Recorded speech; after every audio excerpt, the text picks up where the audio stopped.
રાજ્યમાં બપોરે 2 વાગ્યા સુધીમાં 36 તાલુકાઓમાં વરસાદ. બપોરે 2 વાગ્યા સુધીમાં ભરૂચના હાંસોટમાં 1.5 ઇંચ વરસાદ. 2 વાગ્યા સુધીમાં નવસારી શહેરમાં 1.46 ઇંચ વરસાદ. બપોરે 2 વાગ્યા સુધીમાં ચીખલીમાં 1 ઇંચ વરસાદ. 2 વાગ્યા સુધીમાં ખેડામાં 0.5 ઇંચ વરસાદ. 2 વાગ્યા સુધીમાં પેટલાદમાં 0.5 ઇંચ વરસાદ. વાલોડમાં 0.5 ઇંચ વરસાદ.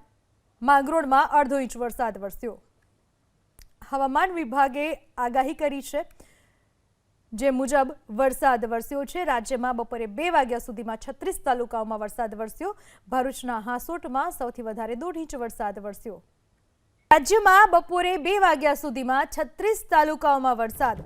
બપોરે 2 વાગ્યા સુધીમાં ભરૂચના હાંસોટમાં 1.5 ઇંચ વરસાદ. 2 વાગ્યા સુધીમાં નવસારી શહેરમાં 1.46 ઇંચ વરસાદ. બપોરે 2 વાગ્યા સુધીમાં ચીખલીમાં 1 ઇંચ વરસાદ. 2 વાગ્યા સુધીમાં ખેડામાં 0.5 ઇંચ વરસાદ. 2 વાગ્યા સુધીમાં પેટલાદમાં 0.5 ઇંચ વરસાદ. વાલોડમાં 0.5 ઇંચ વરસાદ. માંગરોળમાં 0.5 ઇંચ વરસાદ વરસ્યો.